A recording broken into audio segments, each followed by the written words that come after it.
Muy buenas noches, les envío un saludo y un abrazo virtual en estos tiempos de cuarentena y de pandemia, esperando que se encuentren muy bien y aprovechamos el recurso tecnológico para poder continuar aprendiendo y analizando. Va a ser para mí un gusto compartirles el tema de la perspectiva de género y salud a partir de la experiencia de trabajo del Instituto de Salud Incluyente.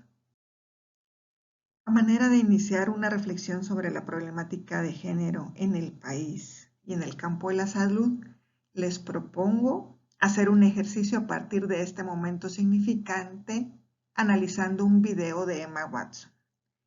Les pido por favor que vayan al link que aparece en la diapositiva y que observemos y atendamos detenidamente el video, intentando responder mentalmente a las siguientes preguntas generadoras. ¿Cuáles son las principales reflexiones que me aporta el video? ¿Y cuál es la relación entre género y salud? Es decir, ¿qué problemáticas vinculadas a salud nos plantea para el caso de los hombres y de las mujeres? Voy a hacer una pausa para dar un tiempito que hagamos el video y regresamos en la siguiente diapositiva. Ya estamos de regreso. Espero que el video les haya parecido interesante. A lo largo de la conferencia vamos a abordar algunos énfasis, pero tal vez a manera de inicio, el video invita a una reflexión provocadora sobre lo que tradicionalmente hemos escuchado, que es el feminismo, el debate sobre la igualdad de hombres y mujeres y las problemáticas de salud que se enfrentan por unas y otros. Y nos convoca también a mujeres y a hombres, ¿verdad?, a una lucha común a través de una campaña que ella le llama He for She. A lo largo de la presentación iremos retomando algunos de los puntos. Bueno, lo primero que vamos a hacer es revisar un marco conceptual básico, donde vamos a revisar la diferencia entre sexo-género, qué es la discriminación por sexo y algunas otras nociones que nos van a servir para poder abordar después cómo se ha ido desarrollando esta perspectiva en el marco del trabajo del modelo incluyente en salud y de las nuevas propuestas de redes de atención que hemos trabajado en el instituto. En esta diapositiva se esquematiza muy bien la diferencia entre el concepto de sexo y el de género. Mientras que el concepto de sexo hace referencia a las diferencias biológicas, el concepto de género habla de que el género es una construcción social y cultural. No se nace con ello, se aprende y por lo tanto es modificable y se puede cambiar. Aquí hemos puesto algunos ejemplos a partir de trabajos de formación que hemos hecho con personal de salud en las áreas donde hemos trabajado en el ministerio, fundamentalmente equipos de puestos de salud, para que ustedes puedan ver cómo se aborda el tema de las diferencias biológicas y las construcciones sociales de género. Aquí en el tema de las diferencias biológicas, cabe recalcar que no está expresada algunas otras diferencias de las que nos hablaba la compañera trans que llegó en alguna de las sesiones anteriores, cuando hablaba de las personas intersexuales, por ejemplo. Así que cada vez vamos aprendiendo algo nuevo y aproximándonos a enfoques más completos de las diferencias entre sexo y género. Básicamente, la discriminación por sexo, género, se refiere a hacer de menos o desvalorizar o rechazar la capacidad de un sexo u otro basándonos en prejuicios o estereotipos. Más adelante vamos a revisar estas categorías. Algunos ejemplos de estereotipos que existen en relación a hombres y mujeres se pueden ver aquí. Por ejemplo, ¿quiénes no hemos escuchado que las mujeres conducimos mal vehículos? Es decir, nacimos con el gen de conducir mal. O quienes no han escuchado que los hombres son inútiles, se suele decir, ¿verdad?, para algunas tareas de las casas, tales como cocinar, planchar o lavar.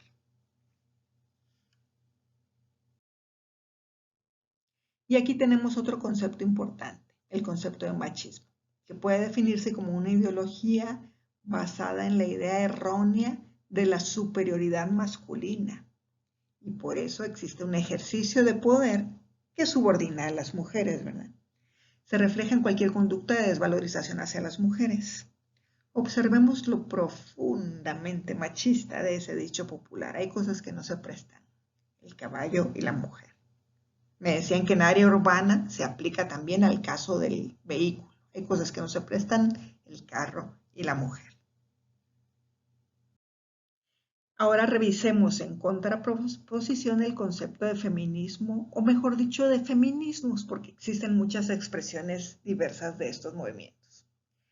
Básicamente se les puede definir como corrientes de pensamiento y movimientos sociales que defienden la igualdad de derechos y resultados entre ambos sexos. Algunos ejemplos de lo que busca el feminismo son la no discriminación hacia las mujeres, la eliminación de estereotipos en las diferentes culturas y que se compartan por igual derechos, responsabilidades, obligaciones entre ambos sexos. Aquí aprovecho para citar la reflexión que hacía en el video Emma Watson. Ella convoca de alguna manera a dejar de temerle a la palabra feminismo, porque sabe que desde el sistema cultural machista la connotación o la idea de feminismo se vuelve una palabra incómoda, dice ella, ¿no? Y se vuelve un estigma. Y entonces el temor de mujeres u otros colectivos a identificarse como feministas surge a partir de ese estigma. Lo cierto es que ella dice que mientras más estudió el tema, más se convenció que era una feminista y que muchas de las personas que influyeron en su vida, hombres y mujeres, eran feministas inadvertidos. Lo que ella intenta hacer es transmitirnos, ¿verdad?, cómo la ideología dominante nos hace ver en un concepto pro derechos, como es el concepto de feminismo, la antítesis del machismo, ¿verdad? Entonces solemos escuchar en la cultura popular decir, bueno, ni feminismo ni machismo, porque la balanza no debe ser ni hacia un lado ni hacia el otro. Pero los conceptos no son antagónicos. Mientras que el machismo es una ideología que discrimina, el feminismo o los feminismos es un concepto, movimientos sociales, ideológicos también, que buscan la igualdad de derechos y de responsabilidades.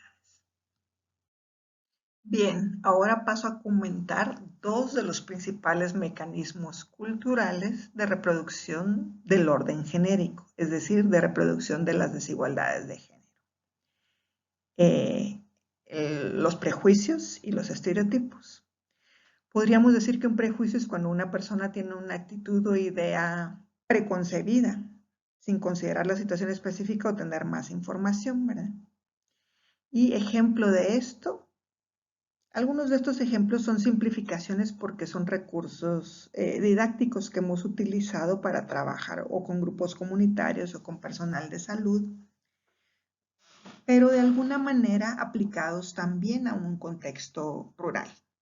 El ejemplo dice, Fermina no debería dar el taller porque a las mujeres les da miedo hablar en público. Entonces se está teniendo el prejuicio de que esta compañera no lo va a poder hacer y eso es como opera uno de los mecanismos de discriminación por excelencia. Por su parte, el estereotipo de género es una idea colectiva, es decir, aceptada por un grupo, cultura o sociedad respecto a cómo son, cómo actúan o cómo piensan las personas de un grupo determinado. Y estas ideas aceptadas cultural y socialmente se convierten en mandatos. Todo estereotipo debemos partir que es una idea errónea y su error está en la generalización sin excepciones. Y aquí vemos ejemplos tal vez muy drásticos, sin embargo reales y que siguen vigentes en algunos grupos culturales, ¿verdad? Todas las mujeres somos sensibles, lloronas, etcétera, mientras que todos los hombres son racionales, inteligentes, fuertes o menos sensibles o insensibles, se suele decir también, ¿verdad? De alguna manera, los prejuicios y los estereotipos son de los principales mecanismos de reproducción cultural de las desigualdades de género. Muy bien, ahora empiezo a entrar en materia para explicar y compartir con ustedes cuáles son las bases teóricas de la perspectiva de género para la red de atención en salud, con base en la experiencia de lo que ha sido el modelo incluyente en salud y aplicado ahora a un modelo de redes.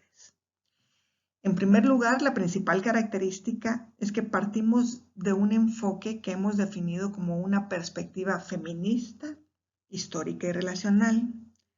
Hasta aquí ya hemos analizado cómo el definir una perspectiva feminista no tiene una connotación de lo opuesto al machismo, sino una connotación reivindicativa de derechos. Lo histórico se refiere a que esa perspectiva feminista debe estar situada en la historia del contexto específico para no caer en errores, en generalizaciones o en enfoques importados de otros contextos. Y la tercera característica es esta que llamamos relacional. ¿A qué se refiere esto? A que de alguna manera las desigualdades de género nos involucran a los diferentes colectivos humanos e identitarios, tanto hombres, mujeres, como grupos LGTBIQ, y que el reto es transformar juntos y juntas esas relaciones desiguales. De alguna manera en el video que vimos como ejercicio de reflexión, Emma Watson aborda esto, ¿verdad? Y aborda cuáles son las consecuencias en salud para unas y otros. Más recientemente, desde el instituto hemos también estado estudiando una perspectiva de género de lo que ahora se llama estudios decoloniales o desde una perspectiva decolonial. ¿Esto qué quiere decir, verdad? Que el sistema cultural patriarcal o machista está altamente relacionado con la herencia colonial que tenemos los países y las sociedades de la región.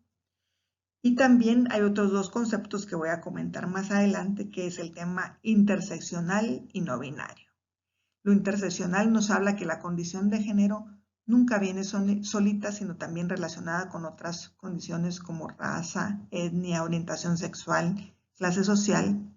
Y lo no binario se refiere a que no podemos pensar una perspectiva de género en la que solo existe el opuesto hombre-mujer, sino que existe una diversidad de identidades, ascripciones, historias de vida y sexualidades que la hacen más compleja sin dejar de reconocer que el sistema cultural tiene una herencia patriarcal, es decir, que sigue promoviendo la supremacía del varón.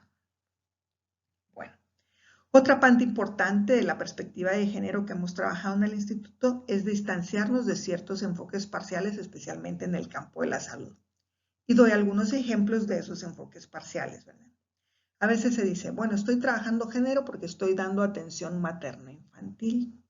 Pero la atención materno-infantil no es trabajar una perspectiva de género. La atención materno-infantil es una acción de salud pública básica, digamos, ¿verdad? De ahí se dice, bueno, estoy trabajando género porque estoy brindando servicios de salud sexual y reproductiva. Ahí que podemos comentar que si bien los derechos sexuales y reproductivos son una parte importante de las reivindicaciones de los movimientos feministas, tampoco lo son todo. Hay otras problemáticas y riesgos de salud altamente ligados al género que vamos a ver más adelante. Y después viene un tercer enfoque que ha intentado superar los dos anteriores y decir, bueno, vamos a hablar de salud integral de las mujeres, ¿verdad? ¿Por qué consideramos ese enfoque insuficiente? Porque si bien en el campo de la salud se acerca a algo más integral, todavía no tiene el componente relacional. Es decir, las desigualdades de género tienen que ver con relaciones de poder entre hombres, mujeres y colectivos LGTBIQ y por lo tanto, ¿verdad? Trabajar una perspectiva de género profunda pasa por transformar esas relaciones. Como ustedes saben, el instituto, a partir de la experiencia del modelo incluyente en salud, ha venido trabajando ya una propuesta de reforma de salud integral e incluyente desde el enfoque de redes, buscando la construcción de un sistema público integral e incluyente en salud. Lo que voy a comentar ahorita muy brevemente es dónde está la perspectiva de género en esa propuesta. Aquí podemos ver cuáles son las grandes bases fundantes de esa propuesta de redes y quiénes conforman la Red Nacional de Atención.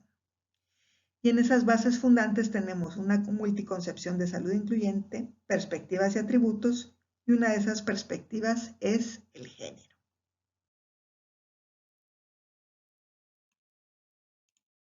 Aquí están esquematizadas las perspectivas, tenemos aquí la equidad de género, Y aquí los atributos. Tenemos también la equidad de género. Ustedes podrán preguntarse, bueno, ¿cuál es la diferencia en estos dos? Esto es una perspectiva más macro y más política sobre las desigualdades, y este es un atributo más dirigido al campo de la salud. Más adelante daré algunos ejemplos de esto. Como ya hemos estudiado en otros módulos, la determinación social de la salud es un tema importante y que forma parte de las propuestas de redes de atención en salud que actualmente impulsa el Instituto. Y esto tiene que ver con la categoría de reproducción social. La reproducción social, explicada en términos sencillos, se refiere a los procesos que desarrolla un colectivo o grupo humano, una persona, una familia o una comunidad, para realizarse en la sociedad, ¿verdad? Está conformado por 3 procesos. El proceso de producción, que es todo lo ligado al trabajo, el proceso de consumo, que es todo lo ligado a todo lo que hacemos para recuperarnos del desgaste del trabajo y las condiciones de vida, y el proceso sociocultural, que es toda la parte simbólica de cómo afrontamos la vida, la salud, el trabajo, los problemas, etc. Y no olvidemos que la madre naturaleza forma parte integrante de todo ese proceso de reproducción social.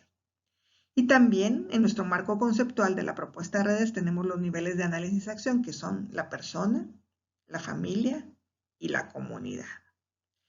¿Esto por qué es importante?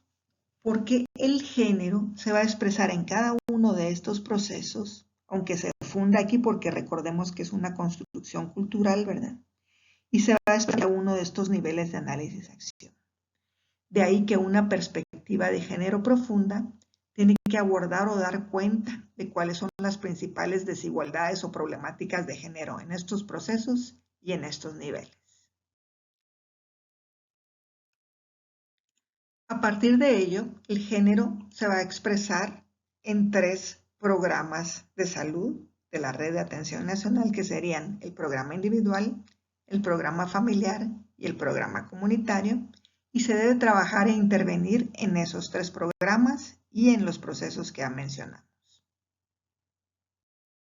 En las diapositivas anteriores he hecho un recorrido muy breve por nuestro principal marco teórico de las propuestas.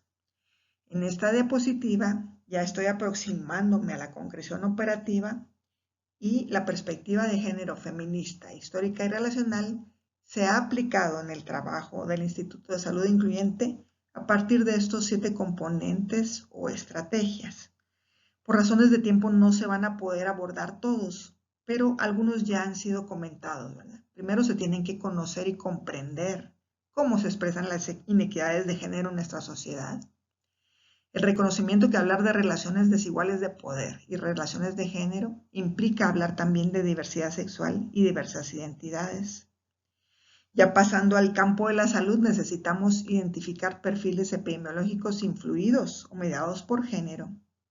Tal es el caso de la violencia basada en género, la superación de enfoques parciales ya comentado, las acciones de género a nivel individual, familiar y comunitario, la atención integral de todos los grupos de población en sus diferentes etapas de vida, mujeres, hombres, grupos LGTBIQ, y también la transformación del clima organizacional y de las relaciones entre los equipos y el personal de salud pública en base a criterios de género.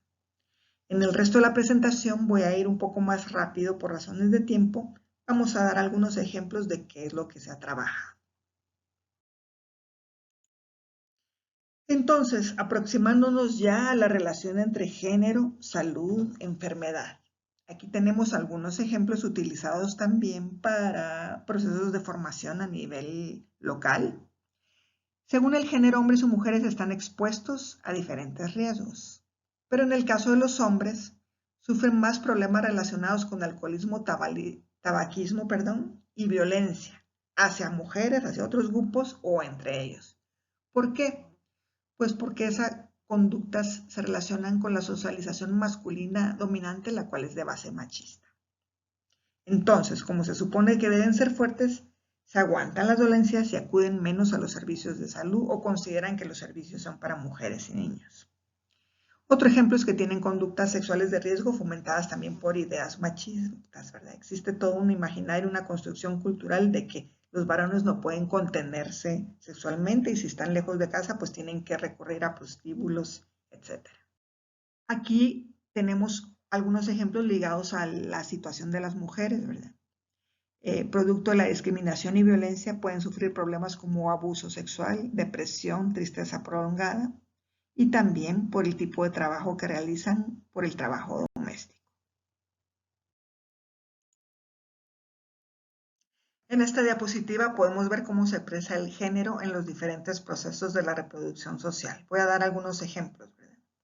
En la parte relacionada con el trabajo, pues las mujeres enfrentamos múltiples cargas laborales, múltiples tipos de trabajos y la gran carga del trabajo doméstico, que aunque se esperaría que fuera compartido, pues todavía los estudios y estadísticas muestran que quienes más invertimos tiempo en este trabajo somos las mujeres.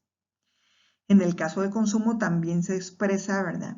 En el tema del descanso, de la recreación, de la distribución de los recursos, a veces estos son distribuidos diferenciadamente entre los hombres y mujeres de la familia. Y en la parte sociocultural también tenemos percepciones diferentes de nuestro cuerpo, enfrentamos diferentemente los riesgos y los problemas de salud. Ya hacíamos referencia a cómo los hombres consultan poco y las mujeres consultamos mucho más, casi siempre por razones reproductivas o siendo acompañante de otros, pero no necesariamente en la búsqueda de nuestra salud integral. Muy bien, y después de ese recorrido, ahora hemos llegado a cuáles son las acciones de género en la estrategia programática del modelo incluyente de salud y del modelo de redes. Aquí tenemos algunos ejemplos de lo que se trabaja en el programa individual. Atención a mujeres y a hombres en todos los ciclos de vida y un instrumento de consulta de competencias en donde hay competencias de género. Más adelante muestro algunos ejemplos. Hay una ficha clínica que promueve esa atención integral, una guía de abordaje con capítulo específico para problemas de la mujer, un interés y una ruta para la acompañante mujer durante la consulta que ahora se ha ampliado a acompañantes personas mayores, una hoja guía para la integralidad de la consulta para hombres y personas mayores y riesgos e intercambios educacionales con perspectiva de género.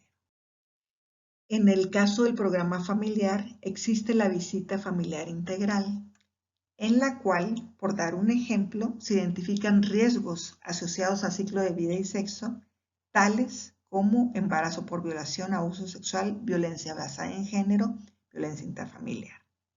Para cada uno de estos riesgos existen rutas de seguimiento y se hace también un trabajo educativo y de promoción de la participación de hombres en los cuidados de salud de la familia.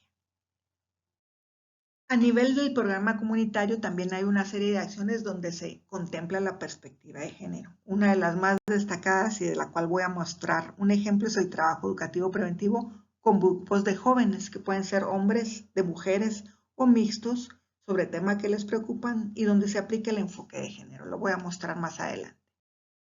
Y aquí tenemos algunas de las aplicaciones del análisis y perspectiva de género en la vigilancia sociocultural de la salud, ¿verdad? Desde la información que se recolecta en el censo, cuando se pregunta quiénes participan de la familia en el trabajo doméstico, hasta el análisis de género en reuniones de vigilancia semanal, salas situacionales desagregadas por sexo, donde se analizan problemáticas diferentes y a qué construcciones de género responden. En cuanto a la organización y clima laboral de los equipos de salud, ya decíamos que todos y todos hemos sido formados y hemos crecido en un sistema cultural de base patriarcal y por ende machista, por lo cual representa desaprender esas características culturales, desaprender prejuicios, estereotipos, pautas de actuación machistas en hombres y mujeres porque se dan en ambos, ¿verdad? Y para eso se promueven normas y un código mínimo de conducta con perspectiva de género que incluye lo siguiente, ¿verdad? Bueno, pues la asignación de roles no diferenciados por sexo en los equipos de salud, la conformación de equipos mixtos, mensajes clave e imágenes con equidad de género en los puestos de salud, la promoción de eliminación de comentarios y bromas sexistas, porque en los sistemas culturales los comentarios y las bromas son otros de los mecanismos culturales de reproducción del orden genérico y de discriminación. La promoción de la reflexión y eliminación de estereotipos y rutas institucionales para el abordaje y sanción del acoso sexual.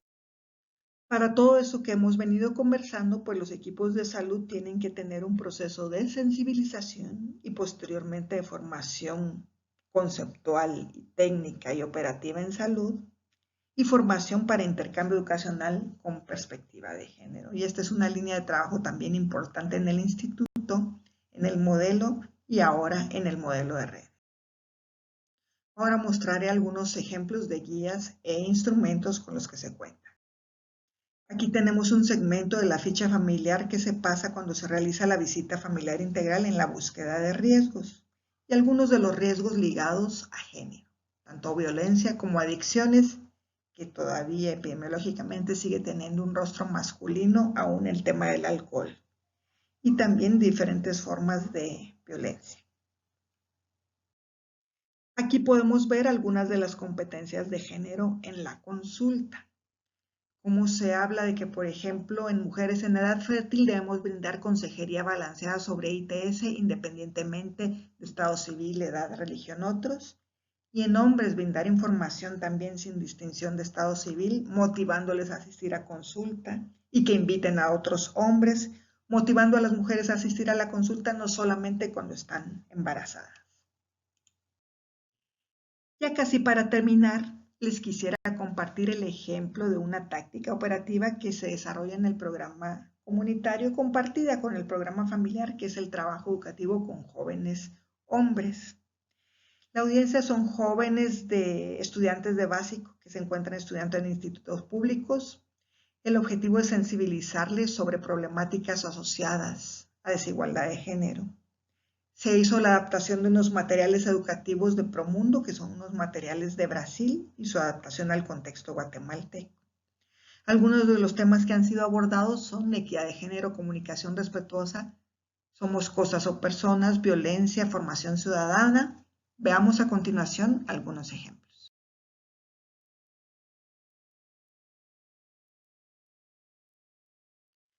Aquí se pueden observar los principales objetivos de este trabajo.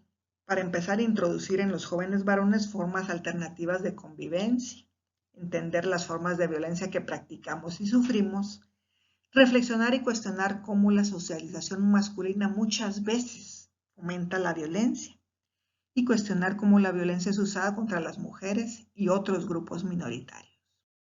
Aquí tenemos un ejemplo de los ejercicios que se realizan. La pregunta dice, ¿tonto vivo o valiente muerto? Se discute la relación entre la honra masculina y la violencia y se discute críticamente la violencia que vemos en la vida cotidiana. Se sugiere a los jóvenes la tarea de observar y anotar los ejemplos de violencia. Aquí está otro ejemplo en donde se habla de diversidad y derechos para motivar empatía con personas de diversas realidades y discutir el origen de la violencia asociada a personas de diferente origen étnico u orientación sexual. Se reflexiona también sobre las pruebas de valor o de coraje y cómo eso puede ser un comportamiento de riesgo o violencia contra sí mismos. En este otro ejemplo se reflexiona sobre la violencia sexual y sobre cómo puede haber una línea divisoria en la que muchas veces los jóvenes desorientados están en duda sobre lo que es y no es este tipo de violencia, así como otras situaciones de control y presión dentro de las relaciones de pareja. Y en este último ejemplo se puede ver cómo se reflexiona sobre la homofobia, intentando sensibilizar a los participantes, tema muy difícil todavía en estos tiempos en las comunidades, y sobre formas alternativas de cómo reaccionar ante emociones de rabia, de conflicto y cómo expresarlas de manera constructiva sin fomentar la cultura de enfrentamiento entre varones. Bueno, y hasta aquí un muy breve recorrido de cuáles han sido las estrategias, actividades, acciones, instrumentos que hemos desarrollado en el trabajo de la perspectiva de género. Yo no quería finalizar esta presentación sin abordar una de las lecturas que más me llegó del tema del módulo relacionado con género, que es la lectura de la colonialidad de género de María Lugones. María Lugones nos invita a que el género sea analizado desde la interseccionalidad. ¿Qué es eso de interseccionalidad? Pues dicho en palabras sencillas, es decir, analizar el género en un contexto de relaciones e identidades más amplias. Es decir, toda relación de género está relacionada también con una pertenencia étnica, a una cultura, a un nivel socioeconómico, a una orientación sexual y no solo al debate de las relaciones de poder entre hombres y mujeres en su sentido binario. Y nos alerta sobre cómo el sistema moderno colonial de género discrimina mayormente a las mujeres no blancas, es decir, a las mestizas indígenas. Imagínense si además de eso tienen una condición o sexualidad distinta, así como a las pobres y a las personas con una orientación social diferente. Este gran aporte desde la colonialidad de género invita a que nos entendamos y conversemos entre los diferentes colectivos e invita sobre todo a los varones de los movimientos sociales y las clases populares a no permanecer indiferentes frente a la violencia de género y las problemáticas de género. Por eso me pareció muy importante comentarlo. Y ya para terminar y a manera de cierre, podemos intentar dar una breve conclusión. Los puntos de partida para impulsar una perspectiva profunda y transformadora de género en el campo de la salud serían al menos, porque hay muchos más, los siguientes 3. Primero, reconocer que existen las inequidades de género y desarrollar acciones concretas dirigidas a eliminar dichas inequidades. Reconocer que el género es un condicionante determinante muy importante de la salud y que la discriminación puede generar enfermedad e incluso muerte. Reconocer el papel de los sistemas de salud en contribuir a eliminar la discriminación de género ligada y no olvidando cualquier otra forma de discriminación por razones de sexo, étnico-culturales, raza, situación económica o sexualidad. Ha sido un gusto para mí poder ofrecerles esta presentación. Está la información de contacto para cualquier duda, comentario o material de los que hemos citado o los que hemos presentado en esta conferencia. Les agradezco mucho y les envío un fuerte abrazo. Muchas gracias.